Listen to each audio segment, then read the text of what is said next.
ચાલો જાણીએ આપણા સૂર્યમંડળ વિશે અદ્ભુત ચિલ્ડ્રન્સ એન્સાઇક્લોપીડિયામાંથી. અનુવાદક પાયલ અને આનલ મદ્રાસી. તો ચાલો જાણીએ આપણા સૌરમંડળના 8મા ગ્રહ વિશે, જે છે વરુણ કે નેપચ્યુન. નેપચ્યુન સૂર્યથી 8મો ગ્રહ છે. વ્યાસમાં એ 4થા નંબરનો મોટો ગ્રહ છે.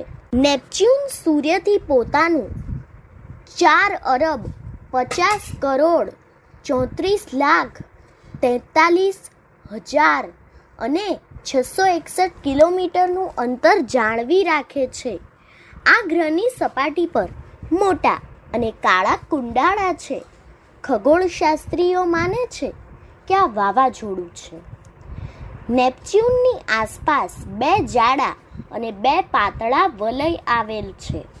પ્લેટોના અસામાન્ય લંબગોળ આકારની ભ્રમણકક્ષાને લીધે નેપચ્યુન વાસ્તવમાં સૂર્યથી અત્યંત લાંબા પૃથ્વીના 248 વર્ષમાંથી 20 વર્ષ જેટલા સમયગાળાના અંતરે છે. ખગોળશાસ્ત્રીઓ માને છે કે નેપચ્યુનનો ગર્ભ અંદરથી ખડકાળ છે. એની ફરતે ખડકાળ પદાર્થ સાથે મોટા પ્રમાણમાં સમુદ્રી જળ છે. ગર્ભમાંથી આ સમુદ્ર જળ ઉચકાઈને વાતાવરણમાં હાઇડ્રોજન, હિલિયમ અને મિથેન સાથે ભળે છે. નેપચ્યુનને 4 વલયો છે અને 11 ઓળખાયેલા ચંદ્ર છે. પ્લુટો પછી નેપચ્યુનને પણ વામન ગ્રહ ગણ્યો છે. એ સૌરમંડળનો છેલ્લો ગ્રહ છે. નેપચ્યુનના 11 ઓળખાયેલા ચંદ્રમાંથી કેટલાક ચંદ્રો વિશે જાણીએ તો તે છે પ્રોટેસ અને ટ્રિટોન. તો પૂછો અને જાણો કે નેપચ્યુન પરના ગ્રેટ ડાર્ક સ્પોટ શાના છે? નેપચ્યુન પરના એ ગ્રેટ ડાર્ક સ્પોટ તોફાની વાતાવરણની રચના છે. ભયંકર વંટોળીઓ આવે છે. એ ઉચકાઈને ગ્રહની ફરતે ઘૂમે છે.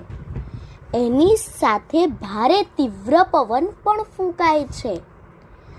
અદ્ભુત સત્ય!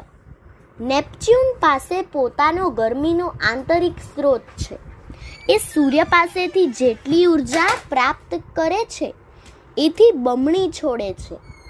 પ્રથમ સને 1612 ને 13માં ગેલિલિયોએ નેપચ્યુનને જોયો હતો. આ બંને વખતે તેણે નેપચ્યુનને ભૂલથી સ્થિર તારો માની લીધેલો. તો જાણીને આપણે એટલું તો યાદ રાખીએ ને કે અત્યાર સુધી એકમાત્ર અવકાશયાન વોયેજર 2 એ નેપચ્યુનની મુલાકાત લીધી છે.